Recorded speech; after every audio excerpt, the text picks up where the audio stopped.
इरफान भाई, क्या चल रहा है आजकल? अल्लाह का शुक्र है, जिनकी शादी उनकी शादी हिट जा रहा है। मेरा ख्याल है मुझे एहसास हुआ कि ट्रेंडिंग पे रहना कैसा होता है। करेक्टर एक्टर होता क्या है? होता तो एक्टर ही है, लेकिन करेक्टर एक्टर वो हीरोइज्म नहीं होता। कभी मुझे कहीं बुलाते हैं बहुत अच्छे कॉमेडियन कॉमेडियन कॉमेडियन कोई टर्म नहीं है। एक्टर एक्टर होता है। काम मिलना नहीं मिलना सब उसके पास है। एक दिन बैठा हुआ था, बड़ा मैं अल्लाह मियाँ के सामने रोया। मैंने कहा अल्लाह मियाँ, मैं इनके पास जाता हूँ, काम नहीं मिलता, 6 महीने हो गए, तो मेरे जाने का फ़ायदा नहीं। मैं इससे अच्छा मैं तेरे पास बैठ के रो लूँ, तू तो बताएगा भी नहीं किसी को। और कैंसर कौन सा था? स्टमक कैंसर था।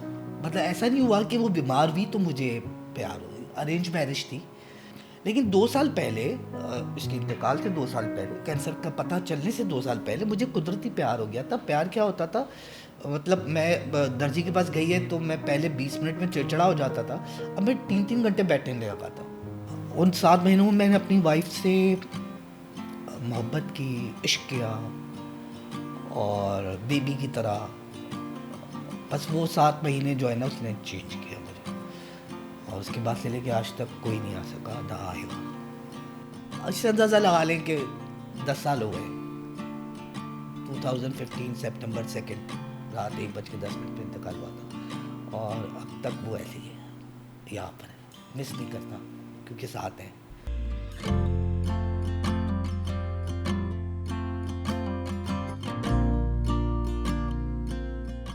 अस्सलाम वालेकुम इरफान भाई, क्या हाल है? वालेकुम सलाम। कैसे हैं? ठीक है। ठीक हूँ। इरफान भाई, क्या चल रहा है आजकल? आजकल शूट गैप आया हुआ है, क्योंकि अभी सीरियल ख़त्म किए हैं, दोनों दोनों ऑन एयर हैं, और अल्लाह का शुक्र है, जिनकी शादी उनकी शादी हिट जा रहा है। और अभी वो चल रहा है, अच्छे स्क्रिप्ट का इंतज़ार है। काम से अलग और क्या चल रहा है लाइफ में? काम के अलावा कुछ है ही नहीं ना लाइफ में मेरे। काम है, वही प्यार है, वही मोहब्बत है, वही सब कुछ है। काम के अलावा कुछ भी नहीं है। काम के अलावा घर और दोस्त। जब अभी फारिग होते हो तो क्या काम करना पसंद करते हो? जैसे अभी गैप आया हुआ है आपका। सीज़न देखता हूँ। अच्छा। सीज़न देखता हूँ, और आजकल तो ड्रामे भी इतने मज़ेदार हो गए कि अपने ड्रामे के अलावा भी फॉलो कर लेता हूँ, ताकि आपको पता हो ना कि आप काम किस तरह जा रहा है, किस तरह हो रहा है, और आप सीखते भी हैं। मेरा ख्याल है सीखने का अमल जो है वो जारी रहता है। तो आप, अगर टाइम मिलता है मुझे, तो मैं सीज़न देखता हूँ। हालांकि वैसा काम करने की सारी बातें ख्वाहिश होती है सबकी, लेकिन होप फॉर बेस्ट। ड्रामे सीज़न जिनकी शादी वाला तो काफ़ी ट्रेंडिंग पे जा रहा है वो आजकल। ट्रेंडिंग है। मेरा साड़ी में एक डांस हाँ, वायरल हो करेक्टर भी गया। बहुत अच्छा था। तो वो ट्रेंडिंग पे है, और उसकी वजह से मेरा ख्याल है मुझे एहसास हुआ कि ट्रेंडिंग पे रहना कैसा होता है, और हिट होना कैसा होता है। वो बिल्कुल आपका जो लोगों का देखने का अंदाज़ है वो बिल्कुल चेंज हो जाता है जब कोई चीज़ हिट होती है तो। और वो चीज़ जो आपने सोची ना हो, डरे हुए हैं। जब ये सीक्वेंस हम कर रहे थे डांस वाला, तो मैं बहुत डरा हुआ था कि यार ये वायरल ना हो जाए, गलत वायरल ना हो हाँ, जाए। कि पसंद भी आएगा लोगों के नहीं। पसंद भी आएगा, लेकिन कोई वो ओवर ना लगे ना। ये पूरी सीरियल ऐसी है कि हम सब ने बड़ी थिन लाइन पे काम किया है। जो भी इस लाइन को थोड़ा सा ऊपर जाएगा वो ओवर हो जाएगा। तो सैफ़ी भाई के साथ मैंने पहली बार काम किया एज अ डायरेक्टर। तो वो उन्होंने बड़ा बैलेंस रखा। उन्होंने कोई चीज़ ओवर नहीं होने दी। डांट भी बहुत खाई मैंने, सब ने डांट खाई, क्योंकि हम लोग, वो कॉमेडी हॉरर है, तो हर सीन से पहले हम लोग हंस रहे होते थे, खुद हंस रहे होते थे। अब जब आप खुद हंसेंगे तो फिर डांट पड़ेगी आपको, तो डांट भी बहुत खाई। और कभी कभी ये होता था कि क्योंकि आपने पूरा स्क्रिप्ट पढ़ा हुआ होता है कभी कभी, लेकिन डायरेक्टर से ज़्यादा तो नहीं पढ़ा हुआ होगा ना, हाँ, वो तो of course। रिवाइज भी करते हैं। और सैफ़ी भाई की बड़ी अच्छी आदत लगी मुझे, रोज़ रात को बैठ के सारे AD वगैरह आप रीड करते हैं, उसको ऑडियो में रिकॉर्ड करते हैं, ताकि कल क्या क्या चीज़ें चाहिए। तो मुझे बड़ा अच्छा स्टाइल लगा। तो आपने पूरा पढ़ा हुआ होता है, लेकिन कभी कभी ऐसे सीन होते हैं कि आपने एक सीन किया है जो 8वीं एपिसोड का है, अगला सीन जो है वो 22वीं एपिसोड का है। तो वो सीन कभी कभी आप के जहन से निकल जाता है कि मुझे हाँ। क्या एक्सप्रेशन देने, और ये बहुत ज़्यादा थिन लाइन पे था। तावीज़ होने चाहिए थे हमारे गले में, हाँ। एक्सप्रेशन जिन आया हुआ है मुझ पे या नहीं आया हुआ, वो सारी चीज़ें याद रखना। अब जिन आया हुआ है तो कौन सा जिन आया हुआ है, हाँ। फीमेल या या मेल। मेल। फीमेल है तो वो हल्की सी वो रखना, जनान। नस्वानियत, हाँ। जनाना। और मेल जिब्रान, तो फिर वो थोड़ा एग्रेसिव। वैसे नॉर्मली जब जो एक्टर्स होते हैं, जब वो बहुत ही ज़्यादा काम कर रहे होते हैं, तो वो अपने आप को नॉर्मली स्क्रीन पे देखना पसंद नहीं करते। ऐसा होता है, जैसे सलीम भाई आए थे, उन्होंने कहा यार मुझसे, मैं अपने आप को स्क्रीन पे देख नहीं सकता। तो आपके अंदर ऐसा कोई ट्रेट है कि आप बोलते हो कि हाँ, जब ऑन एयर हो रहा है तो आपको ऐसा होता है कि आप देख लेते हो अपने आप को स्क्रीन पे, या आप भी उस चीज़ से जो है वो मैं थोड़ा अपना सा? कोई ऑनियर प्ले नहीं छोड़ता, कोई भी, चाहे वो सिंगल प्ले हो, चाहे वो कुछ भी हो। क्योंकि सबसे पहले मुझे अपना करना है ना, कि मैं क्या दे रहा हूँ क्या नहीं दे रहा। वो अलग बात है, लोगों को पसंद आ रहा है नहीं आ रहा, या क्रिटिसिज्म भी होता है। जैसे इससे पहले मेरा करेक्टर हिट हुआ था श्री फरहात में, चमन मियाँ का। तो वो भी ड्रामे सारे देखता हूँ अपने, चाहे वो हिट हो ना हो। लेकिन आजकल जो वक्त चल रहा है ना, वो ड्रामे बड़े हिट हो रहे हैं। तो अब स्ट्रगल और बढ़ गई हाँ। कि अब करेक्टर चूज़ अच्छा, और एक्टर करेक्टर एक्टर के लिए बहुत मुश्किल काम है। हाँ। क्योंकि वो इस तरह नहीं होता हीरो हीरोइन की तरह के 40 दिन एक ही काम कर रहे हैं, तो वो कंपोज रहते हैं ना। हमें यहाँ करना है, वहाँ करना है, वहाँ करना है, वहाँ करना है, तो उसको कैरी करना सबसे मुश्किल काम है। मैं तो कहता हूँ जो अवार्ड देते हैं ना, जितनी भी कंपनी, उनको कहूँगा ये वो निकाले best character actor role. Character actor होता क्या है? डिफरेंस क्या है करेक्टर एक्टर में और एक नॉर्मल एक्टर में? ये डिफरेंस क्या है? होता तो एक्टर ही है, लेकिन करेक्टर एक्टर मतलब बाप भी बन जाए, वो हीरोइज्म नहीं होता। लेकिन बाहर पड़ोसी मुल्क में, जैसे राजपाल यादव हो गया। करेक्टर एक्टर, तो वो hero heroine, major supporting female, then character actor. क्योंकि पहले हीरो हीरोइन लीड होते थे ना, अब ट्रैक लीड होते हैं। अब पूरा ड्रामा आप एक हीरो नहीं चलाता, अब ट्रैक होते हैं, मुख्तलिफ ट्रैक होते हैं, उसको लीड कर रहे होते हैं आप। और इन द एंड वही होता है कि एक्टिंग नज़र आ रही होती है। तो करेक्टर एक्टर के लिए थोड़ा मुश्किल काम होता है, क्योंकि यहाँ पे इतना है नहीं ना। अब मेरी कभी मुझे कहीं बुलाते हैं बहुत अच्छे कॉमेडियन, कॉमेडियन कोई टर्म ही नहीं है। हाँ। कॉमेडियन स्टेज पे अगर कॉमेडी करता है तो एंटरटेनर होता है, कॉमेडियन कोई टर्म नहीं है, एक्टर एक्टर होता है। फिर मैंने सोचा यार 20-22 साल हो गए, अब भी अगर मुझे साबित करना पड़े कि मैं कॉमेडी के अलावा भी कुछ करता हूँ, तो फिर फ़ायदा क्या। मैंने कहा बनाओ रील, और वो बनाना शुरू करी, वो मिलियंस पे जाती हैं। क्योंकि अब फॉलोअर्स लाना बड़ा मुश्किल है। पहले थोड़ा ये होता था कि आप कोई भी नया आता था, किसी का कंटेंट अच्छा लगता था, लोग आ जाते थे। अब आपको जो है उनको रखना बड़ा मुश्किल हो जाता है। ट्रू। वो बिकॉज डिस्ट्रैक्शंस बहुत सारी हैं। एग्जैक्टली वो अनफॉलो भी मैं तो हैरान हूँ, तो अनफॉलो कैसे करते हैं। मैं तो कभी किसी को अनफॉलो नहीं हाँ किया। ना, मतलब आप। लेकिन वो जब आप इनसाइड देखते तो 300 अनफॉलो किया, 400 ने आपको फॉलो किया, आए 100, 300 कम क्यों गए मेरे, पता ही नहीं चलता। लेकिन अब वही बात है, स्ट्रगल। पहले आप एक्टिंग करके आ जाते थे, अब आपको एक्टिंग करनी है, सोशल मीडिया पे बताना है ये आ रहा है, ये कर रहा हूँ, ये है, फिर रील भी बनानी है, फिर इस पे लाइक्स भी आने हैं, फिर उसके व्यूज़ भी आने हैं, फिर आप तो इसी स्ट्रगल में लगे रहते। तो मेरा ख्याल नहीं कि अब कोई भी ऐसा है जो स्ट्रगल नहीं करता। इरफान भाई, आपको नहीं लगता कि अभी कुछ इंडस्ट्री में और भी ऐसे एक्टर्स हैं जो कि सोशल मीडिया पर अपनी प्रेजेंस रखते नहीं हैं, यू नो? और उनको आप भी जानते हो, मैं भी जानता हूँ, लेकिन उनको फिर भी काम मिलता है। बिकॉज डोंट यू थिंक एक एक्टर की जॉब सिर्फ एक्टिंग मैं करना है? बिल्कुल ये नहीं कह रहा कि आपकी प्रेजेंस नहीं होगी तो काम नहीं मिलेगा। मैं बिल्कुल ये नहीं कह रहा। मैं सिर्फ ये कह रहा हूँ कि अपने आप को कनेक्ट रखने के लिए। देखें पहले क्या होता था, पहले आपने भी बहुत सारे लोगों के पॉडकास्ट में इंटरव्यू लिए होंगे, वो कहते थे पहले ये होता था यार आपको नेटवर्किंग रखनी है, लाना है, ढिमकाना है, मिलना है, सोशल होना है। अब वो चीज़ ख़त्म हो गई है। पहले लॉबीज होती थी, फ़ोन नहीं होते थे, आप जाके पीटीवी पे दरवाज़ा खटकाते थे, शक्ल दिखाते थे मैं भी हूँ। तो अब तो बड़ा आसान है ना, आप सोशल मीडिया पे एक्टिव रहे। अब ज़ाहिर बात है, मेरे दोस्त भी हैं, प्रोड्यूसर भी हैं, डायरेक्टर भी हैं, ऐसे ही यार इस कैरेक्टर के लिए सर्च कर रहे होते हैं, अरे यार इसको देख यार। फिर एक रियलिटी है जो गलत है लेकिन है, आपके फॉलोअर्स भी देखे जाते हैं, जिसकी वजह से आप प्रेशर में आ जाते हैं। है ना, जो बात सच है वो है। सही। आप भी प्रेशर में होंगे कि आप अगर पॉडकास्ट कर रहे हैं और कुछ वायरल नहीं हो रहा, आपके फॉलोअर्स नहीं बढ़ रहे, चाहे वो यूट्यूब पे सब्सक्राइबर हो, तो टेंशन तो है। वो एक अलग बात है, काम मिलना नहीं मिलना सब उसके पास है। इसके अलावा कोई किसी इंसान की ताकत नहीं है कि आपको काम दे।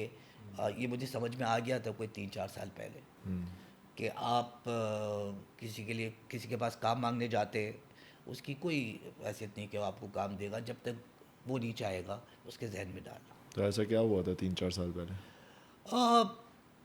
ज़िंदगी के बहुत सारी चीज़ें होती हैं जिसके साथ आप सीखते रहते हैं। सीखते सीखते एक वक्त आया था मेरे पास, मेरे साथ जब मैंने एक चैनल को ज्वाइन किया था कुछ 6-7 साल पहले। और फिर वो एक्सक्लूसिव था,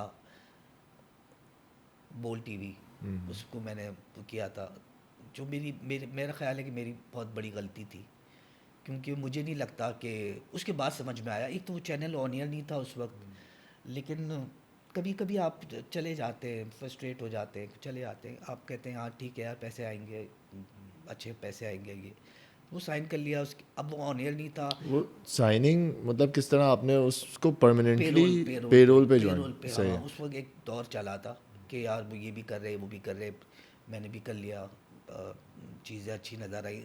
हर अब मेरा ख्याल है वो अपने फ्यूचर को सेव करना होता है, करते हैं। उसमें ये था कि आप फिल्म कर सकते हैं, कमर्शियल कर सकते हैं, ड्रामा नहीं कर सकते, ड्रामा आप हमारे पास ही किसी के करोगे? पास नहीं कर सकते ड्रामा आप। और फिर वो ऑन ईयर भी नहीं है। ऑन ईयर होगा, जैसे मैंने साइन किया तो 3-4 महीने बाद, तो आप इसी में होते हैं कि यार चलो ऑन ईयर होगा, ऑन ईयर होगा। वो ऑन ईयर होते होते कोई 7 महीने लग गए, ऑन ईयर नहीं हुआ। और फिर आप महीने में से कुछ 6 दिन काम कर रहे हैं, 24 दिन वही पैसे खा रहे हैं। फिर आप क्योंकि ऑन ईयर नहीं है तो आप अपना ख्याल भी नहीं रख रहे। दूसरा, उन दिनों में मैंने सीखा कि आपके पास आपको जितने पैसे दे देना कोई, कि भाई ये लाखों रुपए रखो और घर में बैठो, तो आप एक्टर हैं तो आप डेथ हो जाएंगे, आप मर ऑफ जाएंगे। कोर्स। आप बिल्कुल जब तक अपने आप को नहीं देखेंगे, जब तक आपको कोई कहेगा नहीं कि यार मैंने आपको देखा। हमारा पेट्रोल, हमारा अवार्ड तो यही है ना कि आपको लोग पहचाने।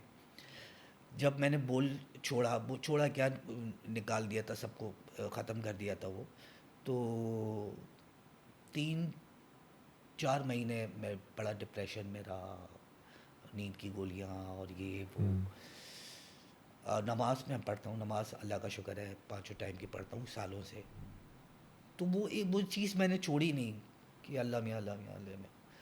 और फिर मैं निकला बाहर, मैंने कहा यार करूँ, पैसे नहीं, कुछ भी नहीं। फिर मैंने बड़ी कोशिशें की, प्रोडक्शन हाउस पे जाता, जिस प्रोडक्शन हाउस से निकलता तो मुझे होता कि यार यहाँ से तो कल से डेट है आज। अच्छा, एक्टर के लिए पैसे हो ना हो, अगली डेटें मिल जाती ना तो वो फ्रेश हो जाता है। ओके यार हाँ कि काम आया, आसरा है। आसरा है, डेट आ गई तो इसका मतलब काम आया। पैसे नहीं है लेकिन काम है, तो वो आपको ज़िंदा रखता है। तो वो मुझे उसमें 6 महीने लगे वापस से अपने आप को लोगों से जाके, प्रोड्यूसर से, प्रोडक्शन हाउस जाके मिलना, बताना। लेकिन फिर मैंने एक दिन बैठा हुआ था, बड़ा मैं अल्लाह मियाँ के सामने रोया। मैंने कहा अल्लाह मियाँ, मैं इनके पास जाता हूँ, काम नहीं मिलता, 6 महीने हो गए, तो मेरे जाने का फ़ायदा नहीं। मैं इससे अच्छा मैं तेरे पास बैठ के रो लूँ, तू तो बताएगा भी नहीं किसी को। और बस उस दिन फैसला किया कि किसी के पास नहीं जाऊंगा, काम नहीं मांगूंगा, काम मेरा रब देगा। किसी के पास ऐसे ही मिलने चला गया और बात है, लेकिन ये नहीं कहूँगा कि यार मुझे काम चाहिए, मेरे पास काम नहीं। अल्लाह आजमाता है, बस फिर अल्लाह ने ऐसा हाथ पकड़ा। तो ऐसा नहीं था कि मैं बोल से पहले मेरे छोटे मियाँ ट्रेंडिंग पे रहता था, वो उसमें मैं लीड कर रहा था। ए आर वैसे बच्चे बराए फ़रोख्त मैं बड़ा एक ट्रेजेडी रोल कर रहा था, बड़ा उस पे था, उस पे मुझे बोलने उठाया, इसीलिए उठाया कि आप हैं बिकॉज आप ट्रेंडिंग ट्रेंड पे। कर रहे थे आप। ठीक है, तो अब वो मेरी गलती, लेकिन सीखा कि आइंदा क्या करना है, और फिर ये सीखा कि काम देने वाला वो है और कोई नहीं है, वो आपको जैसे दे। फिर ऐसे कुछ इंसिडेंट हुए कि अ, जब डिप्रेशन में था, मुझे एक सीरियल की ऑफ़र आई और मैं बड़ा खुश कि यार ठीक है, अल्लाह मियाँ और 20-25 दिन लिए मेरे, और एक दिन 2 दिन पहले मुझे कह दिया गया कि नहीं वो पैसे नहीं है, वो सीरियल कैंसिल हो गई। मैं फिर अल्लाह मियाँ के पास, मैंने कहा अल्लाह मियाँ ये क्या हो गया। तो एक ऐसा सीरियल आ गया मेरे पास जो वही 25 दिन, क्योंकि आप 25 दिन एक्टर के एक साथ रोकते हैं तो वो बड़ा मुश्किल होता था कि उस दौर में भी, किसी भी दौर में, कि एक साथ आपको 3 दिन की नोटिस पे कोई ऐसा एक्टर मिल जाए जिसके 25 दिन फ्री हो। तो वो जैसे ही 25 दिन उसने मुझे फ्री किए, मैं बड़ा रोया, मैंने कहा अल्लाह मियाँ ये क्या हो गया मेरे साथ। मेरे पास फ़ोन आया और वही 25 दिन, बल्कि मैंने उस सीरियल को 70 दिन दिए। फिर मैंने कहा वो रब जानता है कि तेरे लिए क्या बेहतर है। बिल्कुल। उस दिन के बाद से, ये लॉकडाउन से पहले की बात है, उस दिन के बाद से मैं सोचना ही छोड़ दिया। मैं तो जो चीज़ मेरे बस में नहीं है उसके लिए मैं क्यों सोचूं। जब काम मिलना पर है, और लोग कहते हैं कि यार, वो ये भी कहते हैं कि जाके हाथ पैर मारो। अब मुझे वो भी नहीं लगता। अब मैं कहता हूँ जो अल्लाह ज़मीन के साथ, ज़मीन अंदर भी जो अशरात होते हैं, कीड़े मकोड़े, उन तक पहुँचा रहा है, तो मुझे घर में बैठ के क्यों नहीं मिलेगा। बस जब ये सोचा ना, अब मुझे कोई टेंशन ही नहीं होता। मुझे पता है आना है, आना है, जो मेरा है मेरा है। मुझे हसद नहीं होती, शुक्र है अल्लाह का। क्योंकि आपको जब छोटी छोटी चीज़ें आपको आप शुक्र अदा करते रहते हैं ना, तो आपको वो चीज़ें बहुत बड़ी लगती हैं कि यार मेरे पास चलो गाड़ी तो है। ऐसे बहुत सारे जिनके पास गाड़ी भी नहीं है, यार मैं काम तो कर रहा हूँ। ऐसे बहुत सारे हैं जो मेरी जगह पे आना चाहते हैं। अगर पूरी दुनिया में 4 लाख या 5 लाख लोग भी एक्टर हैं, तो उनमें से एक मैं तो हूँ। इतने अरबों की वो है, उसमें से बहुत सारे लोग हैं जो मेरी जगह आना चाहते हैं। तो मुझे तो अल्लाह ने ये भी दिया हुआ है। तो जब आप शुक्र अदा करने की आदत बना लेते हैं ना, तो आपको ना हसद होती है कि यार ये मेरे वक्त ही आया था, ये स्टार बन गया, मैं उधर ही हूँ। नहीं, उसका उसका, मेरा मेरा। मिलना सबको है, क्योंकि जब आप मेहनत करते, आप नॉर्मल ऑफिस में काम कर रहे हैं, बॉस को आपने खुश रखा हुआ है, तो वो आपको आपकी सैलरी बढ़ाएगा, आपको काम अच्छा प्रमोशन देगा। तो वो तो मेरा रब है। अब बिल्कुल ऐसे किसी ही। के भी जहन में डाल के आपको आ जाएगा काम। और ऐसी ऐसी जगह से काम आता है ना कि मैं हैरान हो जाता हूँ। मैंने कहा यार इसने तो मुझे देखा भी नहीं है। मैं मैंने हम टीवी एमडी प्रोडक्शन, जब से मेरा कैरियर था मैंने काम नहीं किया था। जब से मेरा कैरियर 20-22 22 साल मैंने शेयर ही नहीं की स्क्रीन हम टीवी। और अभी पिछले पिछले साल से अदील डायरेक्टर है, उसने नाबालिग अफराद देखी, वो जाके उसने मुझे एक करेक्टर ऑफ़र किया और वो लड़ा मेरे लिए इस करेक्टर के लिए। बाप का करेक्टर था। मैंने कहा यार हम टीवी, और मैं कर रहा हूँ। बस वो मैंने किया, उसके बाद फिर अब तक मेरे ख्याल है कोई 4 सीरियल मैंने लगातार किए, चारों हम टीवी के। वो बीच में एक जियो का है, जियो का किया।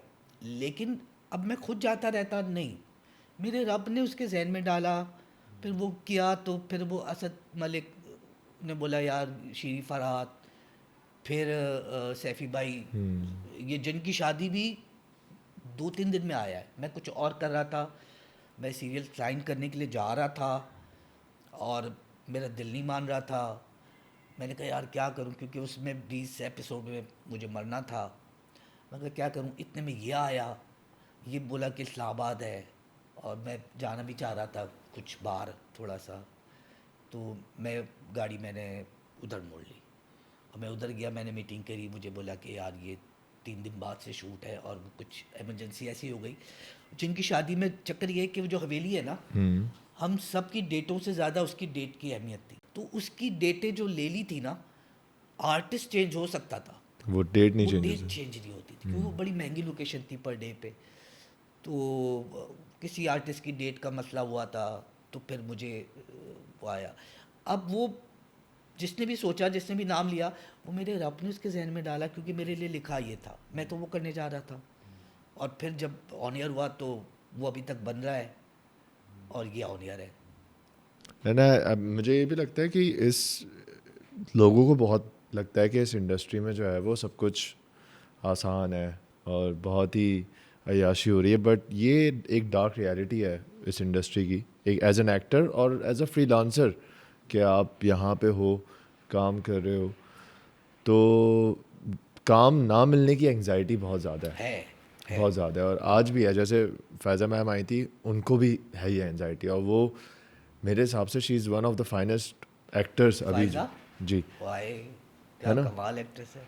और अभी भी उनको ये एंजाइटी है कि काम शायद ना मिले। हालांकि एक्ट्रेस बहुत अच्छी है, हाँ। बीच में उसने गैप दे दिया था, पर्सनल रीज़न, शादी हो गई थी मेरा ख्याल है, फिर वापस आना। और वापस आना दानिश, सीरियसली वापस आना ऐसा है कि आपने वापस से ज़ीरो से स्टार्ट किया है, क्योंकि पहले में अब में बड़ा फ़र्क है।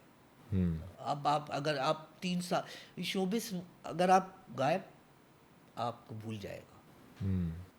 आप इन रहे, अच्छा फिर ये भी होता है कि यार मैं सब कुछ करूं ताकि इन रहूं, उस वो भी एंजाइटी होती है कि यार करूं करूं, क्योंकि जाहिर बात है आप किचन तो चलाना होता है ना आपको। अब जिनका सब कुछ यही है, पहले होता था कि यार इसको प्रोफेशन नहीं बना सकते ये, अच्छा मैं सारी चीज़ें सुनी, लेकिन मैंने इसे प्रोफेशन बनाया है और यही मेरा ब्रेड एंड बटर है। और जब तक मेरा ब्रेड एंड बटर ये नहीं होगा ना, मैं इसके साथ इंसाफ नहीं करूँगा, मैं गलत करूँगा। क्योंकि जब आप शूट पे जाते हैं आपके ऊपर बहुत पैसा लगा हुआ होता है, आजकल की प्रोडक्शन तो बहुत महंगी है, तो आप पर पैसा लगा हुआ है, आप बीमार हैं तो भी उनका नुकसान है, आप की नीयत ख़राब है, आप नहीं जाना चाह रहे, आप पूरी रात पार्टी शार्टी करें और सुबह नहीं उठ पा रहे, तो भी फिर कैसे मिलेगा। हाँ, ढील देता है अल्लाह ताला। और अभी जितने भी हमारे स्टार हैं, सब ने बड़ी स्ट्रगल की है। कोई फवाद ऐसे ही नहीं आया, कोई फहाद ऐसे नहीं आया। फहाद की स्ट्रगलिंग देखी है मैंने, कोई एक्टर ऐसा नहीं है जो स्ट्रगल, अच्छा जो कहता है मैंने स्ट्रगल की ही नहीं है, वो शायद झूठ बोल रहा है, क्योंकि स्ट्रगल वो अगर अभी भी आया है, दाना नीर वायरल हो गई, हिट हो गई, लोगों को लगता है यार एक्ट्रेस नहीं है, इतनी अचानक आ गई, इतनी आसानी से आ गई। नहीं भाई, अब उस पर और जिम्मेदारियां हो गई, वो और ऑफ प्रेशर कोर्स। में आ गई, अब उसको और स्ट्रगल करनी है। ये समझना हम सबके लिए बड़ा ज़रूरी है। और वो स्ट्रगल एक उस तरीके से भी है कि लोगों की एक्सपेक्टेशंस बिल्कुल नहीं होती हैं एग्जैक्टली आपसे। ना, तो स्टेबल है ना। अब रुमैसा टिकटॉकर है, अगर ज़रूरी थोड़ी एक्ट्रेस भी अच्छी हो, उसने साबित किया। आप मौका ऐसे, मैं नहीं कह रहा सारे ही टिकटॉकर, सारे वो इन्फ्लुएंसर, लेकिन मेहनत सब करते। अगर एक टिकटॉकर भी है, मैंने एक सोप किया था मास्टर्स, जिसमें जुल्करनैन था, रुमैसा थी, टिकटॉकर थे, तो उस वक्त मेरे बहुत सारे दोस्त एक्टर उस वक्त मुझे बड़ा क्रिटिसाइज़ करते थे, यार ये क्या है। वो एक लम्हा था जो मैंने सोचा था। मैं जब इकरा यूनिवर्सिटी में काम कर रहा होता था, शूट के लिए जा रहा होता, मेरा पहला या दूसरा दिन था ना, वो नाज ममाद वाली इकरा यूनिवर्सिटी है, तो वहाँ पे जब मैं पहले दिन गया, मेरा पहला दिन था, उनका तीसरा दिन था ना, तो मैंने देखा यार वो एक गेट के बाहर, मेकअप रूम के बाहर लाइन लगी हुई है, 15-20 लोग, पेऊन और वो सारे। मैंने कहा ये क्यों खड़े हैं, मैंने एडी से पूछा ना, बोला बस वो, अब उसके लिए तो एक्टर ही है ना, सब एक्टर्स के लिए। अरे मैंने कहा यार क्या बात है यार, यहाँ तो ऑटोग्राफ वगैरह और बस सेल्फी वगैरह, इतनी लाइन लगी हुई। मैं अंदर गया, अंदर जाके मुझ पर ये आया कि वो लोग खड़े थे जुल्करनैन के लिए, रुमैसा के लिए, जो पहली बार कैमरा फेस कर रहे हैं। अच्छा, मैंने वो सेकंडों में वो बात ऑब्जर्व करी और मैं खुश हो गया। मैंने कहा यार ये किसी के लिए भी है अच्छी बात। अब मैंने जब सीन शुरू हुए तो जुल्करनैन थोड़ा प्रेशर में था, जाहिर बात है मैंने इतना काम किया हुआ नहीं किया हुआ रुमै साथ। तो मैंने ताशी भाई डायरेक्टर थे, मैं ताशी भाई को मैंने कहा ताशी भाई एक काम करें, 1-1.5 घंटे का गैप देते हैं, आप कुछ और कर लें। अरे क्या हो, मैं कर देते। मैं बैठा जुल्करनैन के साथ, रुमैसा के साथ, और दोस्ती हो गई ना, केमिस्ट्री बनने लगी। अब जब सीन किया हमने 1-1.5 घंटे बाद, तो वो खुल के आए। उनके जहन में था शायद मैं हीरो हूँ जुल्करनैन, तो आज धीमे बोलूँगा। लोग समझाने वाले भी होते हैं ना कि यार तू धीमे बोल, हीरो है। मैंने कहा भाई ये कॉमेडी है, खुल जा। कॉमेडी आपको खोल देती है, आप कहीं भी बैठ जाएंगे, आप कहीं भी, क्योंकि सबसे मुश्किल तरीन काम जो है ना वो कॉमेडी है, जो लोग समझते नहीं बिकॉज वो absurd है। जिसको रिस्पेक्ट भी नहीं देते। कॉमेडियन को रिस्पेक्ट भी यहाँ नहीं, बॉलीवुड में भी नहीं देते। बॉलीवुड में भी यार कॉमेडियन उसका वो ग्रेड कम कर देते हैं, या जो भी फिल्मों में। तो सबसे मुश्किल तरीन काम जो है वो कॉमेडी है। वो अलग बात है कि हम लोग वो नहीं करते, लेकिन हमें रिस्पेक्ट देनी चाहिए। वही बात आ जाती है कि आपके ऊपर छाप लग जाए, यार ये तो कॉमेडियन है, ये तो कॉमेडियन है। नहीं, एक्टर होता है तो ही कॉमेडी भी करता है, तो ही आपको रुला भी देगा। आप दे ना मुझे ज़रा। मेरी एक सीरियल थी मन प्यासा, आप देखें यूट्यूब पे, आप नहीं रो पड़े तो बोलिएगा मुझे। फिर मेरी एक थी मेरे छोटे मियाँ, ये उसकी कहानी थी, जैसे वो मैं तुम और वो यशपाल यादव, वो छोटा कद और बीवी, वो आप नहीं रो पड़े तो मुझे बोलिएगा। तो एक्टर एक्टर होता है, कॉमेडियन कोई टर्म नहीं होती। हाँ वो जो जैसे स्टैंड अप कॉमेडी एक वो आया हुआ है, ओके, वो इंटरटेनर है, वो स्टैंड अप कॉमेडियन है, वो लाइव है, वो एक्टर नहीं है, वो एक्टर नहीं है, इंटरटेनर है। टर्म उसको आर्टिस्ट में गिनेंगे, लेकिन वो एक्टर जो है। अब इवन फवाद भाई भी कॉमेडी की है यार, जट एंड बॉन्ड। फहाद भी ना मालूम अफराद, कॉमेडी आपके अंदर है, होती है। तो एक्टर के अंदर एक्टर पूरा पैकेज होता है, उसको आप अलग से नहीं कर सकते यार ये खाली रुला सकता है, ये खाली हंसा सकता है, नहीं ऐसा नहीं है। एक्टर पूरा पैकेज है, आप उसको मौका तो देना। बट आपको लगता है कि आप एक ही चीज़ बार बार करते हो तो फिर आप इंडस्ट्री में टाइपकास्ट होना स्टार्ट हो जाते हो, राइट? बिल्कुल है। अभी मैंने एक सीरियल की, बल्कि मैंने और फाहद ने एक सीरियल की थी, वीना, जिसमें हम दोनों ट्रांसजेंडर बने थे। अच्छा, उसके बाद मुझे ट्रांसजेंडर के आने लगे, मेरे को भाई क्या हो गया, नहीं कर रहा। अच्छा, क्योंकि वो ARY का पहला सीरियल था, नया नया दौर था, बड़ी इसमें यादें हैं फाहद के साथ। तो जब हम तैयार होकर निकले थे तो हम एक दूसरे को, हम सब पूरी कास्ट दिखे और इतने प्यारे, और फाहद भी और मैं भी, तो वो बड़े किस्से हैं उसके अलग। लेकिन उसके बाद फिर मुझे 2-3 ऑफ़र हुए, मैंने मना किए। फिर मैंने अभी जाके एक सीरियल की जिसमें मैं ट्रांसजेंडर बना, और वो भी मैंने इसलिए किया क्योंकि उसमें ट्रांसजेंडर नहीं था, उसमें वो ट्रांसजेंडर एक कहानी थी। मतलब वो माँ बनता है, बच्ची को पालता है, जो हीरोइन है उसको पालता है, और फिर वो वहाँ मैं कह सकता हूँ कि मैंने 1-1.5 हफ्ता इनके साथ टाइम गुजारा, ट्रांसजेंडर्स के साथ। उनको पूछा कि ताली बजाते हैं किस तरह, तो उन्होंने मुझे बताया ताली बजाते ही नहीं है, ताली सिर्फ आप मुतवज्जा करने के लिए, अटेंशन सीकर के लिए आप ताली बजाते हैं। मतलब ताली हमारे यहाँ कॉन्सेप्ट नहीं है। यहाँ पे हमने उसको एक तमाशा बनाया हुआ था कि ताली बजाओगे, चीखोगे तो ही है। उनकी आइडेंटिटी के तो साथ मैंने रिस्क लिया, और रिस्क मुझे डायरेक्टर ने लेने दिया, चैनल ने लेने दिया। मेरे लिए सबसे मुश्किल कैरेक्टर था, क्योंकि आप 30-40 दिन ऐसे गेटअप में रहते, सुबह जा रहे रात को आ रहे, और वो वन गो में था। मेरे जिस्म का एक साथ दर्द करता था। फिर होता ये था कि आप कुछ इवेंट होता था या कुछ होता, तो आपने सुबह का मेकअप किया हुआ है, शूट 2 घंटे 1.5 घंटा लगता है ना पूरा मेकअप में, जाहिर बात है। फिर 10-11 बजे और वो इवेंट हो रहा है, तो आपकी शेव आ रही है, मेकअप फट गया, फिर मेकअप धोएं, फिर उल्टी शेव करें, फिर मेकअप करें, फिर डांस करें इवेंट पे, या फिर रोना या जो भी है। तो इतनी शदीद मेहनत, लेकिन वही बात, आप अपने काम के साथ इंसाफ करेंगे, आपकी मोहब्बत, आपका प्यार, आपका इश्क सब काम होगा, तो फिर आप कर लेंगे। उसके बाद फिर मुझे अभी फिर एक ऑफ़र हुआ, मैं कहा नहीं करूँगा। सीरियल के लिए मैंने इसलिए रिस्क ले लिया था, मैं कहा यार चलो, तो आज चैनल भी और था, अच्छा लोगों को नज़र आया वो, क्योंकि एक्टिंग नज़र आई ना, ट्रांसजेंडर नज़र नहीं है, एक्टिंग नज़र आई। तो उसके अब वो टाइप कास्ट, आपकी बात सही है कि फिर आपको वैसे ही होते हैं, हाँ होता है।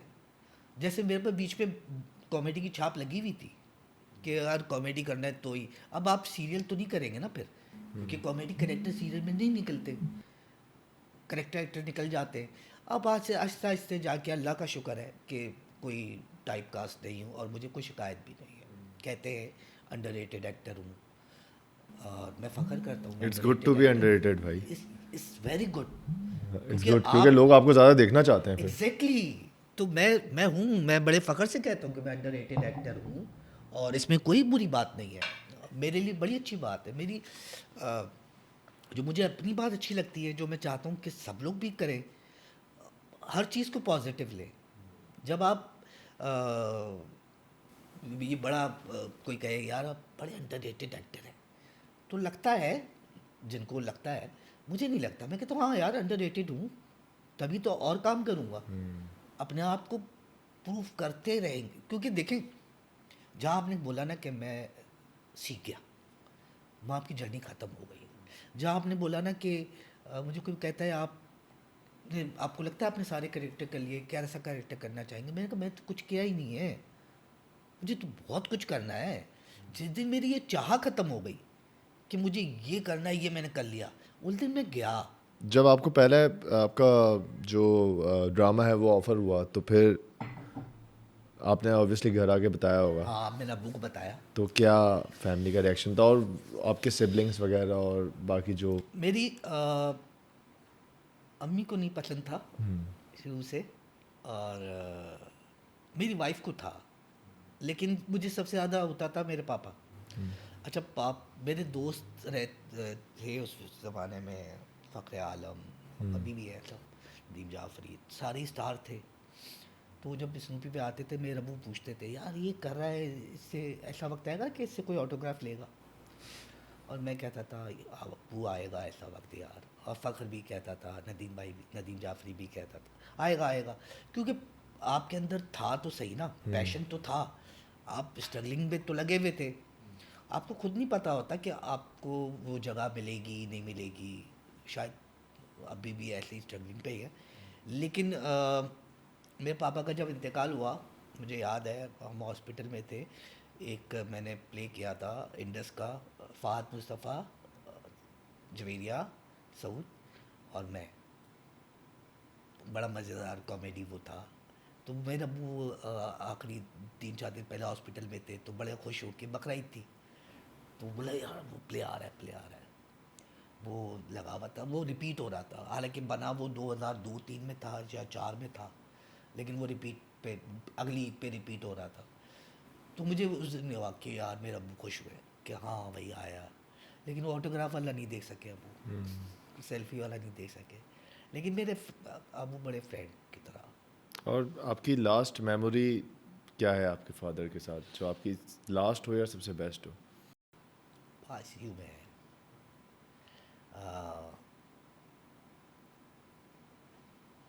आईसीयू से 2 दिन पहले हम किडनी हॉस्पिटल में थे, मैं अब्बू के, अच्छा उन दिनों में बहुत करीब आ गया था, वरना मेरी अम्मी देखती थी डायलिसिस पे जाना, लेकिन वो पता नहीं कुदरती होता है, आप बहुत करीब आ जाते। तो 2 दिन पहले, आईसीयू से 2 दिन पहले, मुझे 2-2:30 बजे थे रात के, हम हॉस्पिटल में बैठे हुए थे, मेरे अब्बू उठे, यार वो गाड़ी में से सिगरेट ला दे। मेरे अब्बू सिगरेट पीते थे, सिलकट, वो दुबई से आती थी। मैं कहा हॉस्पिटल में है, सिगरेट कैसे यार? बोला नहीं, पी लिए, गाड़ी में से लिया, खिड़की खोल के पी ली। मैं ले आया, मैंने बोला यार तू भी पी ले। मैं कहा क्या हो गया, कौन सी? मैं कहाँ सिगरेट? बोला पी ले। अच्छा एक काम कर, मैं इधर देखूं तो पफ हटा देना, मैं उधर देखूं तो पफ ले लेना। Best memory ever. और उसके बाद फिर वो दूसरे दिन आईसीयू में गए, फिर 2 दिन, एक दिन, हाँ। बहुत ऐसी क्या चीज़ है जो आपने अपने फादर से सीखी है और वो अभी भी आप फॉलो करते हैं लाइफ में? बहुत कुछ, मैं तो सब कुछ, सब कुछ। पेशेंस, मुझसे जमा नहीं होते पैसे। मेरे अब्बू कहते थे जो तेरे पास है वो तेरा है, जो तेरे पास नहीं है वो तेरा है ही नहीं, आए नहीं ना। आप, वो कहते हैं ना गाँव बसानी लुटेरे आ गए, तो वो जो तेरे उस वक्त तो अकाउंट का इतना चक्कर नहीं होता था, जो तेरे जेब में है वो तेरे है। जमा करेगा कोई फ़ायदा नहीं है। सीखा, लोगों को लगता है बुरा सीखा, मतलब जमा करने चाहिए, मुझे लगता है नहीं करने चाहिए, क्योंकि हर चीज़ जब वो देता है और उसी पे है, तो फिर मुझे क्या पता कि मैं ये पैसे जमा करके मेरे काम आएंगे भी नहीं आएंगे। ये थोड़ा सा आगे जाएंगे तो मैं बताऊंगा एक चीज़ कि ये चीज़ फिर कहाँ मुझे पता चली। बता दें, अभी बता दें। वो मेरी वाइफ के साथ जब जब वो वक्त आया मेरी ज़िंदगी का, जो अब्बू के बाद वर्स्ट और बेहतरीन एक ही वक्त में, वर्स्ट भी एक ही वक्त में, बेहतरीन भी। वो 7 महीने थे जब मेरी वाइफ कैंसर से गुजर रही थी। मैं लाहौर होता था वाइफ और बच्चों के साथ। वो 7 महीने टर्निंग पॉइंट था मेरी ज़िंदगी, 180 से 360 डिग्री। इतना सीखा, इतना सीखा, इतना सीखा। अच्छा बुरा भी। और बस वो 7 महीने जो थे ना, वो टर्निंग लाइफ, मेरी लाइफ के टर्निंग पॉइंट था। अ, उसके सामने रोना नहीं है, उसके सामने हंसना है, बाहर निकल के रोना है, फ़ोन पे बताना है। क्योंकि वाइफ का मेरा ऐसे था कि वो हर थोड़ी देर बाद बिल्कुल नॉर्मल होती थी, हर थोड़ी देर बाद बिल्कुल ऐसी होती थी कि गई। और कैंसर कौन सा था? स्टमक कैंसर था। जितना अरसा शादी रही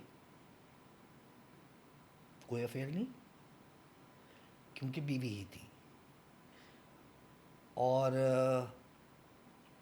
स्पेशली मतलब ऐसा नहीं हुआ कि वो बीमार हुई तो मुझे प्यार हो। अरेंज मैरिज थी। मुझे कुदरती अपनी ही बीवी से 2 साल पहले प्यार हो गया था। प्यार होता क्या है? प्यार होता है कि आपको लगे कि आप कुछ भी कर सकते हैं उसके लिए। ठीक है ना? प्यार यही होता है ना, ऐसे मोहब्बत यही होती है। आप पहले उससे पहले नॉर्मल कपल की तरह होते हैं, लड़ाई भी होती है, झगड़े भी होते हैं, चीज़ें भी होती है। आप दर्जी के पास गई भी है, मैं शोबिस में भी आ चुका हूँ, चीज़ें हो चुकी है। और कितनी बार, और ऐसे ही होता है कि आपने वाइफ को बोला हुआ है कि मैं आज तो मैं आ रहा हूँ, तो शादी में जाना है, और उसी दिन लाइट चली गई शूट पे, और उसी दिन नहीं जा सकते आप। हाँ। तो बहुत सारी चीज़ें होती हैं, लेकिन बड़ा सपोर्ट करती थी मेरी वाइफ मुझे। लेकिन 2 साल पहले, इसके इंतकाल से 2 साल पहले, कैंसर का पता चलने से 2 साल पहले, मुझे कुदरती प्यार हो गया था। प्यार क्या होता था, मतलब मैं दर्जी के पास गई है तो मैं पहले 20 मिनट में चिड़चिड़ा हो जाता था, अब मैं 3-3 घंटे बैठने नहीं लगा पाता। मैं वेट करता था, कहीं गई है या कुछ काम है, मैं मतलब लड़ाई नहीं हुई ना, मतलब प्यार हो गया। और जब प्यार हुआ तो 1.5 साल बाद पता चला कि कैंसर है। कराची में कह दिया था मुझे कि आपके पास तो टाइम ही नहीं, 1 हफ्ता है। मैं कहा नहीं, मैं कहा लमिया ऐसे नहीं। फिर मैं उसको लेके गया लाहौर, शौकत खाना में इलाज करवाया। वहाँ भी एक बड़ा मसला, लेकिन खैर अल्लाह ताला ने शुक्र किया। फिर होटल में रहते थे हम। इतनी शदीद तकलीफ़ें देखी, लेकिन शदीद बेहतरीन वक्त गुजारा।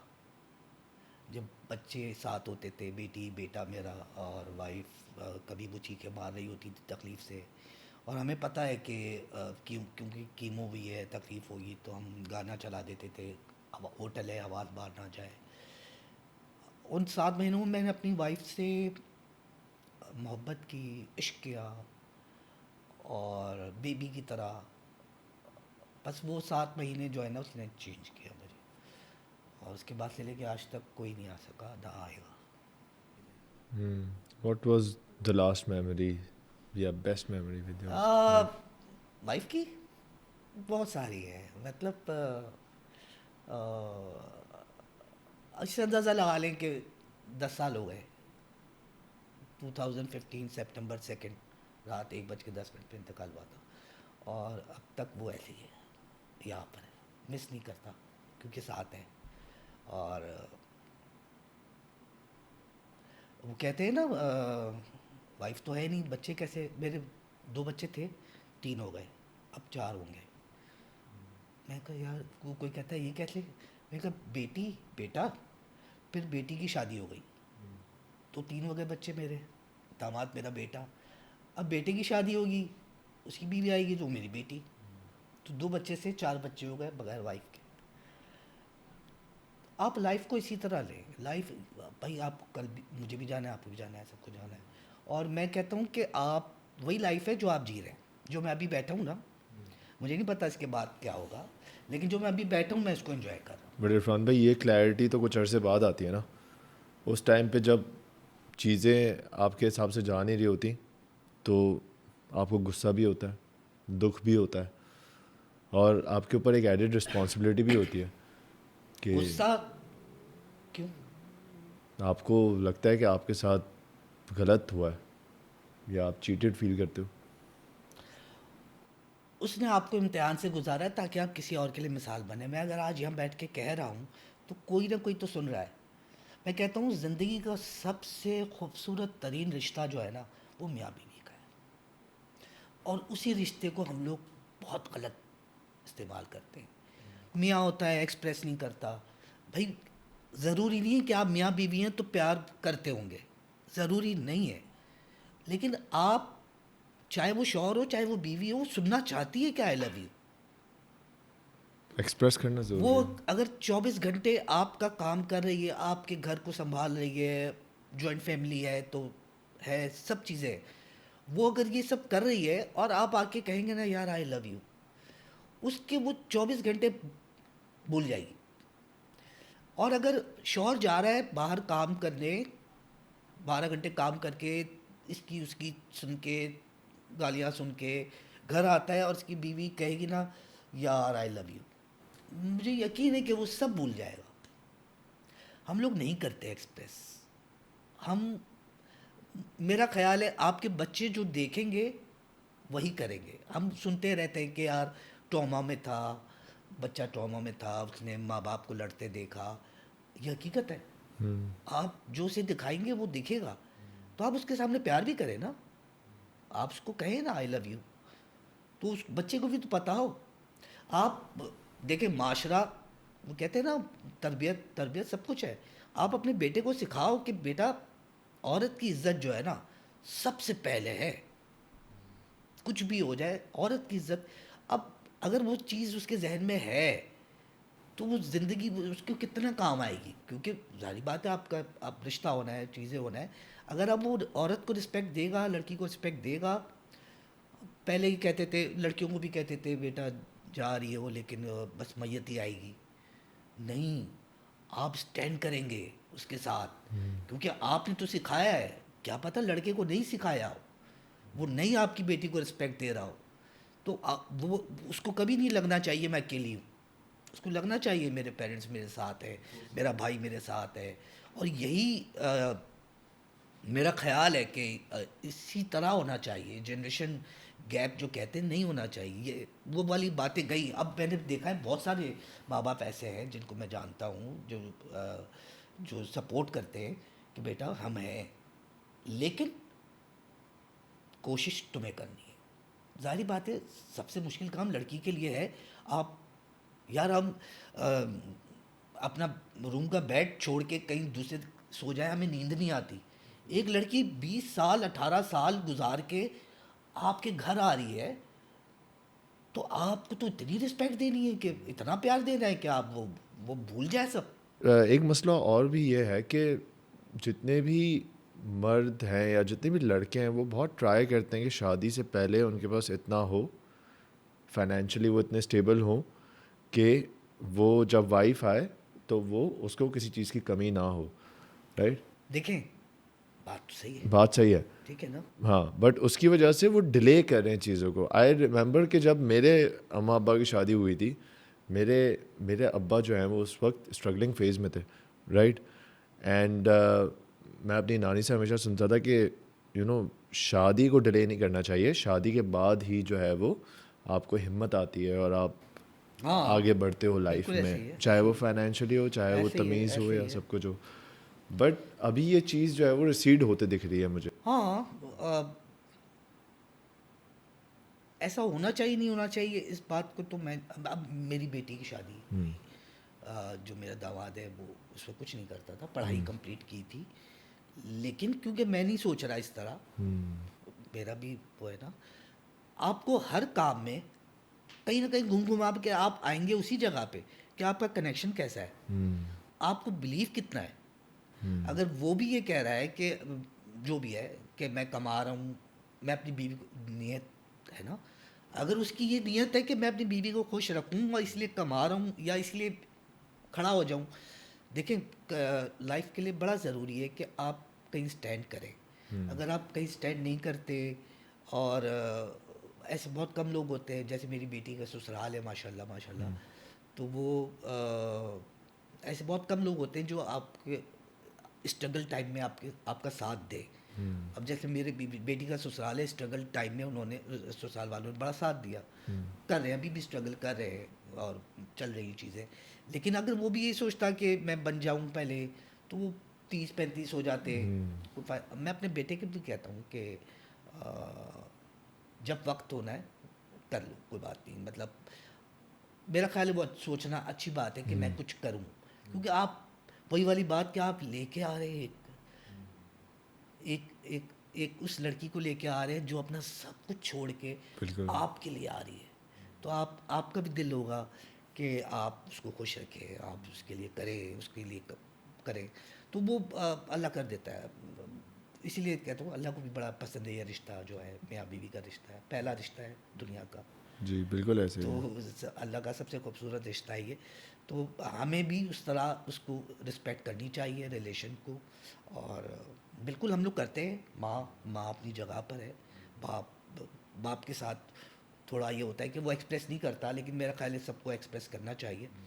सारे रिश्ते अपनी अपनी जगह है, मैं ये कहता हूँ कि ये वाला रिश्ता जो है वो अपनी जगह पे एक बहुत बड़ा रिश्ता है और बहुत प्यारा रिश्ता है।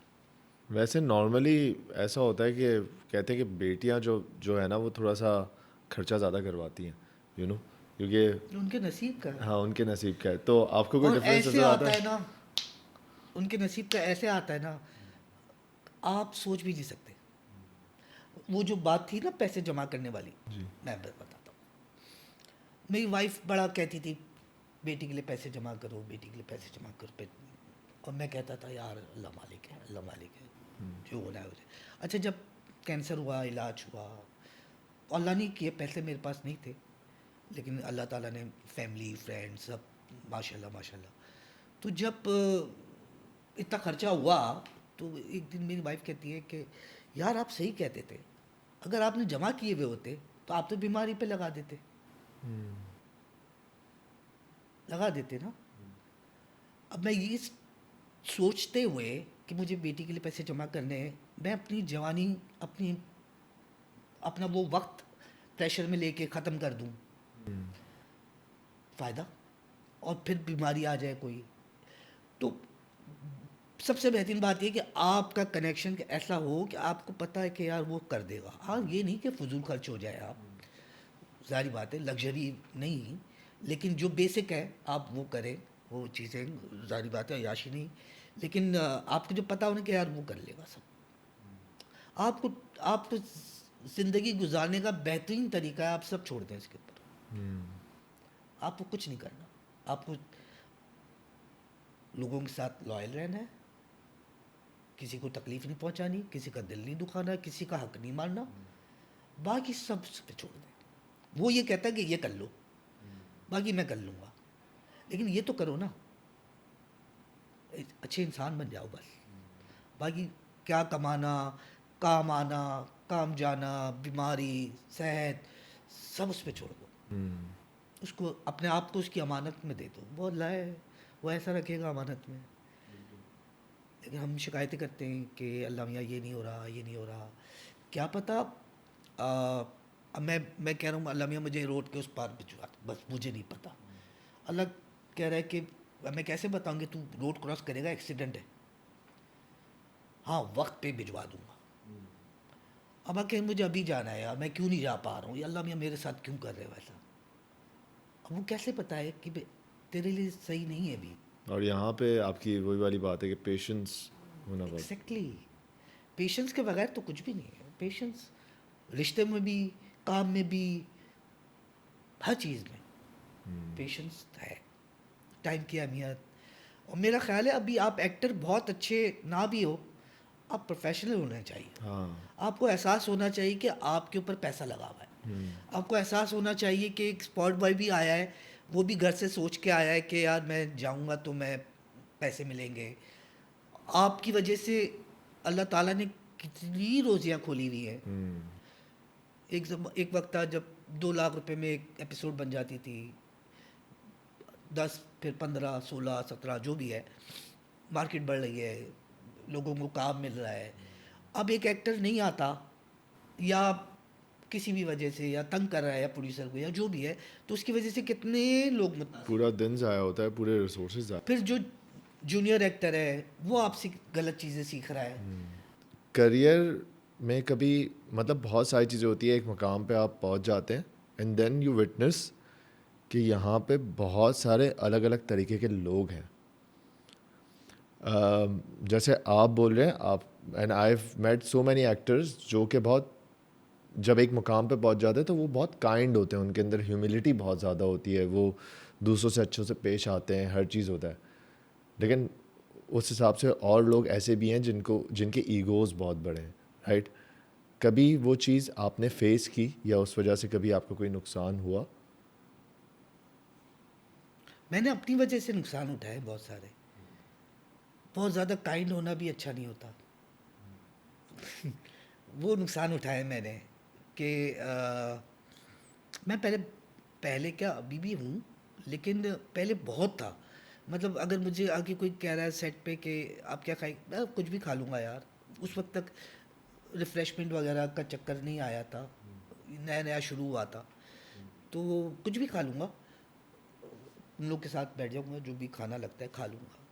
तो वो मेरे तौर पे काइंडनेस थी। लेकिन फिर उन्हें ये लगा कि जब आप काम करें, वो स्पॉट बॉय कहीं और होता था, वो सबसे पूछ रहा, मेरे से नहीं पूछ रहा। आपको सीरियस नहीं ले पा रहा? वो पूछ ही नहीं रहा ना, बोले ये तो वो खा लेंगे, जो कुछ भी खा लेंगे। कुछ भी खा लेंगे। मैं 1 2 बार 3 बार 4 बार मैंने कहा ओह नहीं।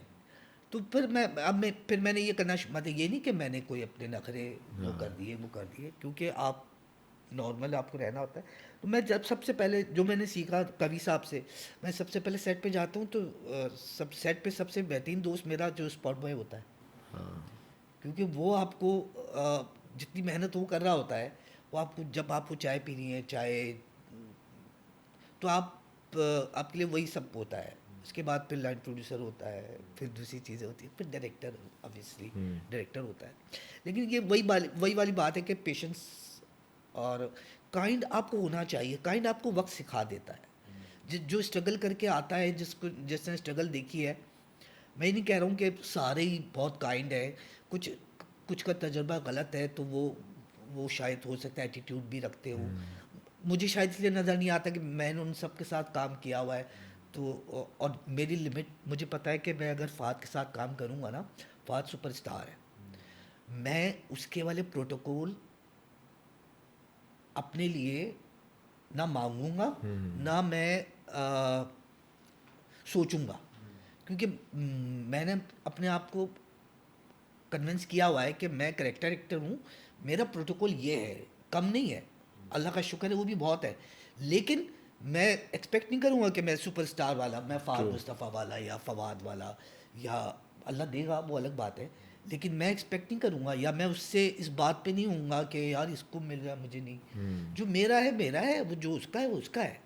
जो रिस्पेक्ट उसको अल्लाह ताला ने दी है, मुझ पर फ़र्ज़ है कि मैं उसकी रिस्पेक्ट करूँ।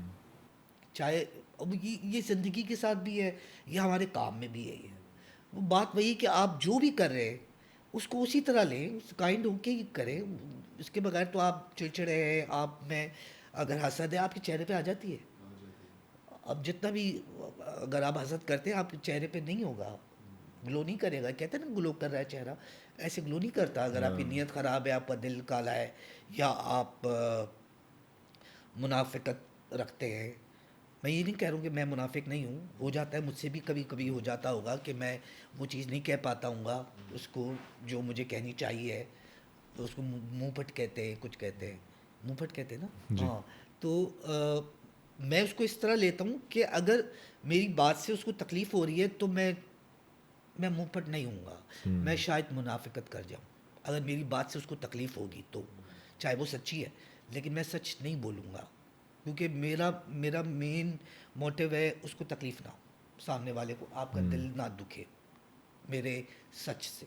तो मुझे शायद झूठ बोलना पड़ जाए ना, मैं कोशिश करता हूँ बहुत कम झूठ बोलता हूँ, लेकिन इस वक्त मैं कर जाता हूँ मुनाफिकत कभी, कि मुझे लगे कि मेरे कुछ कहने से आपको दुख हुआ या सच कहने से, तो मैं कभी झूठ बोल देता हूँ। मेरा मेन मोटिव है कि दिल ना दुखे। उससे नाराज़ नहीं हो, मुझसे वो नाराज़ होता है, मुझसे बर्दाश्त नहीं होता, चाहे दोस्त हो। मेरी लड़ाई नहीं हुई कभी। गुस्सा आता है आपको? नहीं, कभी भी नहीं आया। अच्छा। मतलब कभी भी नहीं आया, मतलब मैं इंसान ही नहीं हुआ, ऐसा नहीं है, आता है, लेकिन पेशेंस बहुत है शायद, या मैं बहुत शदीद गुस्सा कभी आता है तो मैं रो पड़ता हूँ, मेरे आंसू आ जाते हैं, एक्सप्रेस नहीं कर पाता। हाँ, वाइफ के साथ आता था गुस्सा, वो मुझे लगता है शायद आप जिससे बहुत प्यार करते हैं ना उस पर गुस्सा कर लेते हैं, आपको लगता है कि यार इससे गुस्सा कर लूँगा मैं, वो भी समझदार हो जाती है कि यार ये गुस्सा आएगा 10 मिनट बाद ख़त्म हो जाएगा, लेकिन उसको भी आता था गुस्सा। तो वो जब 2 साल पहले मोहब्बत हुई तो मेरी ये आदत भी ख़त्म हो गई। मतलब फिर उसको गुस्सा आता था तो मैं चुप रहता था। आता है, सारी बातें, इंसान है, गुस्सा हाँ। उसको भी आता था, गलत हम करते रहते।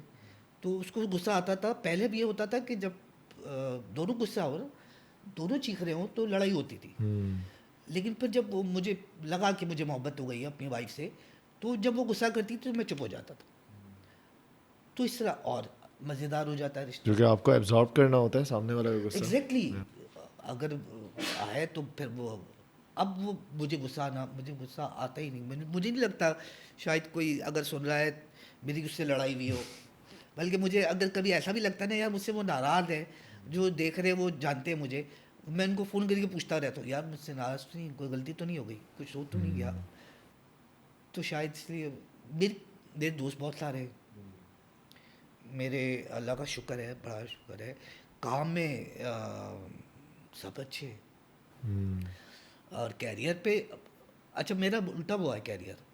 मैं ड्रामे में जो आया हूँ वो डायरेक्टर यहाँ से शुरू हुए ना, अच्छे अच्छे अच्छे अच्छे अच्छे अच्छे।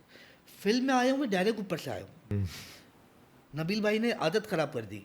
मैं नबील भाई को भी बोलता था, मैं कहा नामालूम अफराद, भाई आप जब नामालूम अफराद बन रही थी तो तब फिल्में हिट नहीं होती थी। मैं जब गया था तो मैं सोच के नहीं गया था कि मैं करूँगा या कुछ है। उस वक्त फिल्में ऐसी होती थी कि यार बुरी ना हो जाए। किसी किसी एक्टर के साथ स्क्रीन शेयर करते हुए नर्वस होते हैं आप कभी, कि यार इसको तो मुझसे भी ज़्यादा एक्सपीरियंस है?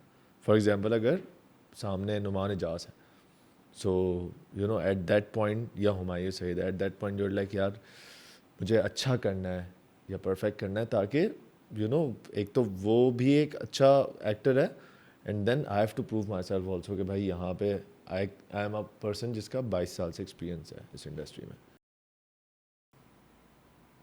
पहले होता था, मैंने जो मैं मन प्यासा बता रहा हूँ उसमें नुमान भाई का मैं भाई बना था, सौतेला, और पागल था। वो मुझे पागल कर रहे थे इंजेक्शन लगा लगा के, जायदाद की वजह से। उसी में मैं ठीक हुआ उसी में मैं सियासतदान बना सीरियल में, और मेरी ही वजह से नुमान भाई ने गोली मारी अपने आप को। लेकिन वो आँख में आंखें डाल के वाले सीन बहुत सारे थे। तो पहले दूसरे 2 दिन जो है मैं बहुत सहमा हुआ, डरा हुआ। नुमान भाई मतलब कमाल एक्टर है ना, खुद आप इतने बड़े फ़ैन हैं नुमान भाई के। नुमान भाई ने, आप आपके हाथ में होता है आप सामने वाले एक्टर को कितना कंफर्ट लेवल देते हैं। ठीक है, नुमान भाई ने मुझे पहले दिन कंफर्ट लेवल दे दिया। अब जब कंफर्ट लेवल आ गया और आपको पता है कि आप उस वक्त, मेरा नाम था अमान शाह, आप अमान शाह को जी रहे हैं, तो अमान शाह के सामने नुमान एजाज आ जाए, कोई भी आ जाए, फिर वो कुछ नहीं है, फिर वो अमान शाह अपना करेक्टर करेगा। फिर आप जब भूल जाते हैं ना मैं इरफान हूँ, सामने नुमान भाई हैं, तो आप करेक्टर करना होता है, तो फिर ये करना पड़ता है। अगर मैं ये नहीं करूँगा तो मैं करेक्टर से करेक्टर को जस्टिफाई नहीं कर सकूँगा। अगर मैं नुमान भाई या कोई भी मुझसे बड़ा एक्टर, सारी बड़े एक्टर है, मैं तो बहुत नीचे हूँ, मतलब कोई भी हो, मुझे अपने करेक्टर के साथ इंसाफ करना है, और मैं इसी वक्त इंसाफ कर पाऊँगा जब मैं सामने वाले एक्टर को भूल जाऊँगा, सामने वाले करेक्टर को याद रखूँगा। उससे भी ऊपर नहीं जाना मुझे। अगर ये करेक्टर उससे ऊपर नहीं है, अगर वो करेक्टर, ये सीन उसके, देखिए आप एज एक्टर आपने भी की है ना एक्टिंग, थोड़ी बहुत की है, हाँ। हाँ ना, आपको सीन बता देता है ये सीन किसका है। ये गलत बात है कि वो कह देते वो खा गया, ये खा गया, खाता हुआ तक कोई नहीं है। दो एक्टर जब परफॉर्म कर रहे होते हैं ना स्क्रीन पे, जब दोनों अच्छे होंगे तो सीन अच्छा होगा, जब एक अच्छा होगा, एक अच्छा नहीं होगा तो सीन अच्छा नहीं होगा। कुछ लोग होते होंगे, जो मेरा नहीं हुआ कभी सामना, जो कहते हैं यार मेरा ही सीन है, मैं ही कर लूँ। लेकिन जब तक उसको आप कंफर्ट लेवल नहीं देंगे करेक्टर एक्टर या सामने वाले एक्टर को, तब तक आप भी अच्छे नहीं होंगे। तो मैं जब तक अपने सामने वाले एक्टर को कंफर्ट लेवल नहीं दूंगा या मुझे कंफर्ट लेवल नहीं मिलेगा, तो मैं कुछ नहीं करूँगा। अगर मैं सोचूंगा मैं सीन खा जाऊँ, क्या होता है सीन खाना? नहीं, सीन अच्छा होता है, बुरा होता है। अगर बुरा किया तो बुरा है, चाहे मैं जितना भी सीनियर क्यों ना हूँ। मतलब मेरे सामने अगर कोई पहली बार भी कैमरा फेस कर रहा है और मेरे 20 साल का तजर्बा है, ऐसा नहीं कि मैं गलती नहीं करूँगा, मैं गलती करूँगा। अगर मैं गलती नहीं करूँ तो मेरा फ़ायदा ही नहीं, इंसान हूँ ना, गलती करूँगा। और ऐसा नहीं कि वो गलती आ, सामने वाला एक्टर अगर पहली बार भी कैमरा फेस कर रहा है वो गलती ना करे, ऐसा भी हो सकता है। वो बहुत अच्छा हो सकता है आपसे, क्योंकि वो वक्त के साथ चल रहा है। या आपके ऊपर है कि आप उसके वक्त के साथ फॉलो कर रहे नहीं कर रहे, आप उसको रीड कर रहे नहीं कर रहे। आप तो सामने वाले एक्टर की साइकिल, अभी मैं आपसे बात कर रहा हूँ, लेकिन अब मेरे साथ सीन करेंगे, मैं आपके साथ अच्छा करूँगा। लेकिन सीन बता देगा, अगर उस सीन में हीरो आप हैं, वो सीन आपका है, तो मैं आपके नीचे आऊँगा। मैं कोशिश नहीं करूँगा कि मैं आपसे यहाँ जाऊँ। बिकॉज हर सीन की हायरार्की है, एग्जैक्टली सीन बता देता है, मैं वरना इसका हूँ, मैं स्क्रिप्ट इसका हूँ। सरपास नहीं होगा, वरना हाँ, स्क्रिप्ट जो है वो मैं स्क्रिप्ट को बाईपास नहीं कर सकता। अगर स्क्रिप्ट कह रहा है कि वो हीरो है और आपको उससे डांट खानी है, तो आप खाओगे। आप ये नहीं देखोगे कि कौन डांट रहा है, आप डांट खाओगे, क्योंकि सीन की डिमांड है। अब मेरे सामने नुमान भाई हो, कोई भी हो, करेक्टर जो मुझे इजाज़त देता है मैं उधर जाऊंगा। But don't you think Irfan भाई कि कुछ ये एक सर्टन लेवल ऑफ मेच्योरिटी है जो कि विद टाइम आती है, राइट? अगर कोई नया एक्टर आता है वो एक्साइटेड होता है, और उस एक्साइटमेंट में शायद हो सकता है कि वो थोड़ा ओवर कर दे, राइट? और कुछ लोग एक्चुअली होते हैं कि उनको उनको होता है कि यार मैं ज़्यादा आऊँ, मैं ज़्यादा आऊँ। तो आई थिंक ये आप इसको किस तरीके से देखते हो पहले तो, क्योंकि वो स्क्रिप्ट को वो मार देता है एक्चुअली, एंड वो ओवरऑल नैरेटिव के लिए जो है वो बहुत ख़राब है। हर चीज़ का वक्त होता है। अभी जो वक्त आया हुआ है पिछले 3-4 सालों से, वो बहुत बेहतरीन वक्त है ड्रामों का। ठीक है, हम पहले कहते थे फिल्म जो है वो डायरेक्टर फिल्म है, ड्रामा जो है वो एक्टर का है, एक्टर करते हैं या कंटेंट है। ठीक है ना, लेकिन अब वो वक्त आ गया, डायरेक्टर भी ड्रामे में उतना ही है। कमाल के डायरेक्टर नज़र आ रहा होता है, शॉर्ट्स में नज़र आ रहा होता है, कंटेंट में नज़र आ रहा होता है, चीज़ों में नज़र आ रहा होता है। पहले इतना नहीं करते थे। Production value I think production बहुत अच्छी हो वैल्यू, गई है 3-4 साल से। अभी एक बड़ी अच्छी बात मुझे किसी ने कही कि यार वो चैनल को तो इतने पैसे मिल रहे हैं यूट्यूब से, ये वो, तो एक्टर को क्यों नहीं मिल रहे, प्रोड्यूसर को क्यों नहीं मिल रहे। तो ऐसे मुझे ख्याल आया, मैंने कहा यार मार्केट तो बढ़ रही है ना, अगर चैनल को भी यूट्यूब से मिल रहे हैं तो चैनल भी तो अपना दिल बड़ा कर रहा है ना, आप प्रोडक्शन बड़ी कर रहे हैं ना, जी। आप जो पैसे लेते हैं उससे थोड़े ज़्यादा मिल रहे हैं ना, तो वो हर चीज़ को जा रहा है ना। मतलब पहले इतने का बनता था, अब इतने का बन रहा है। पहले लोकेशन अगर 15-20 हज़ार से ऊपर होती थी तो दामन से आप निकल जाते थे बजट से, लेकिन अब आपको ही पता होगा, मुझे भी पता है, लाख भी होती है, 2 लाख भी होती है। अभी मैंने देखा वो बिलाल अब्बास के नए ड्रामे में टेस्ला आके खड़ी हो गई, साइबर ट्रक आके खड़ा अब हो आप गया। देखें ना, दो दो एपिसोड आई, अब बात किसकी कर रहे हैं हम? साइबर ट्रक की प्रोडक्शन की। तो ये अगर यूट्यूब के पैसे नहीं आ रहे होते तो चैनल मार्केट बड़ी नहीं होती ना। हमारा ड्रामा अभी टॉप पे, मतलब मेरे जिनकी शादी के फैन इतने इंडियन हैं, इतने बांग्लादेश हैं, इतने यूके हैं कि मैं कभी कभी हैरान हो जाता हूँ एंड कि आई यार थिंक वो इरफान भाई ये बहुत ही अलग ड्रामा है जो अभी है, बिकॉज मैंने हॉरर कॉमेडी पाकिस्तानी इंडस्ट्री में एज अ ड्रामा देखा नहीं है। भाई जब हम कर रहे मैंने थे, विटनेस नहीं हम किया। सब, क्योंकि रोज़ खाने पे हम सब साथ बैठे होते थे और 40-45 दिन दिए हमने सबने, तो वो फैमिली हो गई थी। तो हम सब डरे हुए होते थे, यार क्या होगा क्या होगा। वो आज कहता था यार पता नहीं जैजीज को पसंद आएगा नहीं आएगा, बड़ों को पसंद आएगा नहीं आएगा, क्योंकि नई चीज़ है ना, एक्सपेरिमेंट है।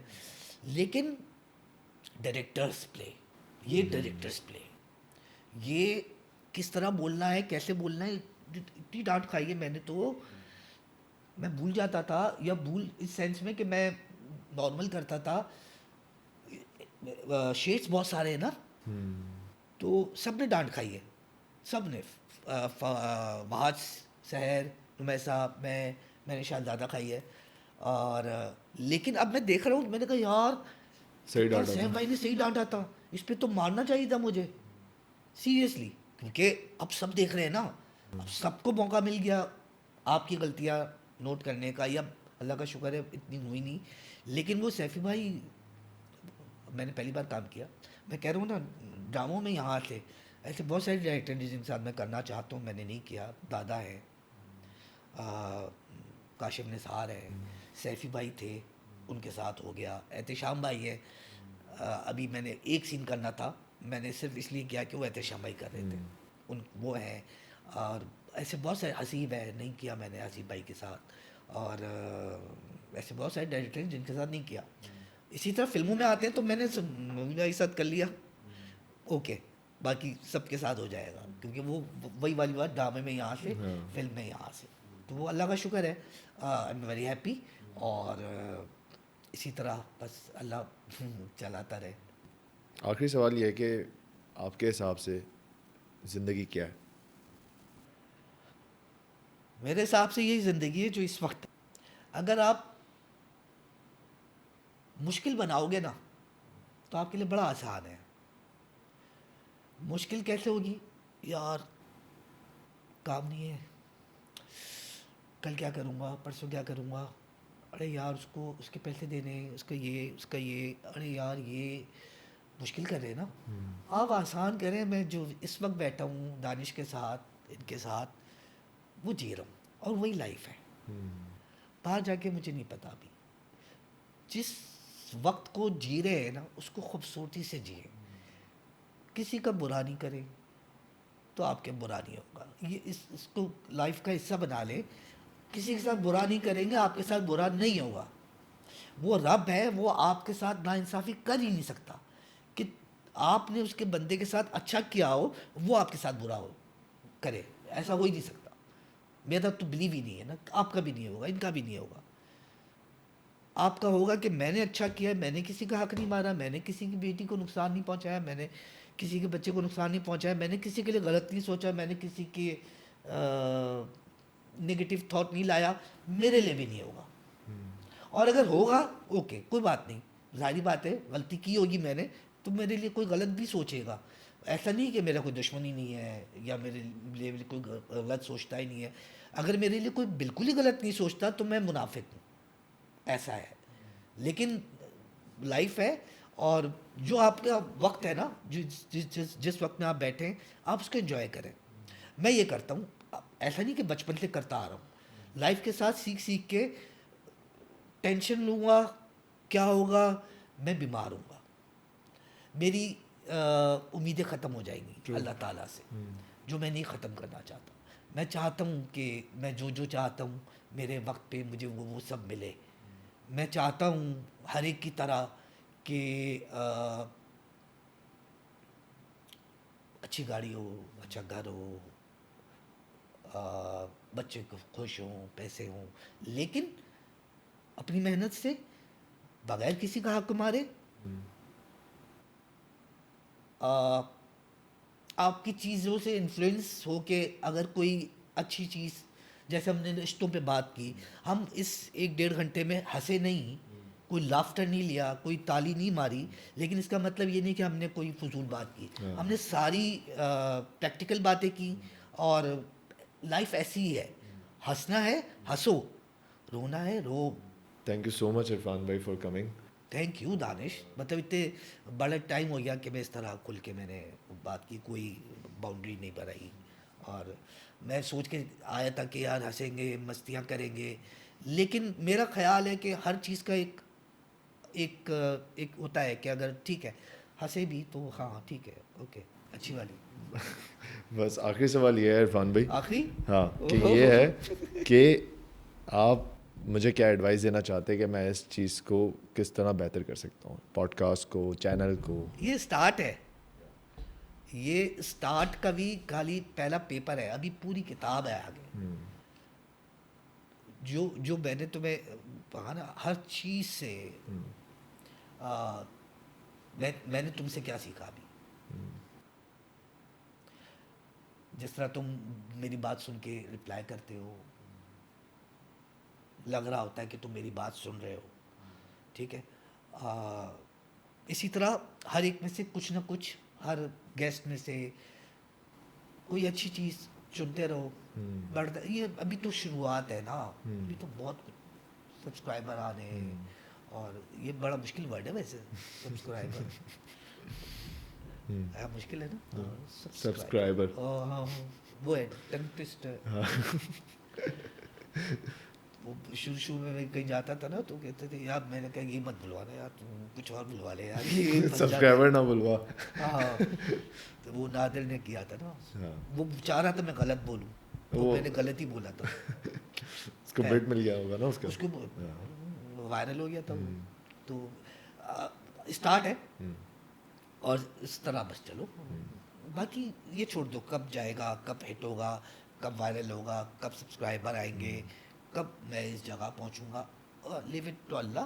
अपनी मेहनत के साथ, लॉयल्टी के साथ काम करते रहो, बाकी छोड़, प्रेशर लोगे, टेंशन दोगे, बिल्कुल।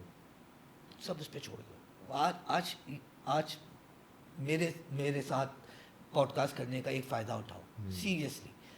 पूरी ज़िंदगी आगे कई 10 साल बाद भी मिलेंगे, तुम बोलोगे यार ये मैं, हर अब के बाद जो लम्हा है ना, वो भी छोड़ दो, उसकी भी फिक्र छोड़ दो कि मैं दरवाज़ा कैसे खोलूँगा, वही करेगा। जिस दिन ये सोच लोगे, उस दिन तुम्हें अपने करीब करीब हर चीज़ बेहतरीन लगेगी, हर चीज़ खूबसूरत लगेगी, बुरी भी होगी। यहाँ से सोचोगे खूबसूरत लगेगी, हर रिश्ता खूबसूरत लगेगा, हर रिश्ता से तुम चाहोगे यार ये कभी ना जाए, इसको मैं एक्सप्रेस करूँ। तो अगर मेरी एक इस पॉडकास्ट से तुम भी समझ गए, एक भी समझ गया, खैर। ब्यूटीफुल।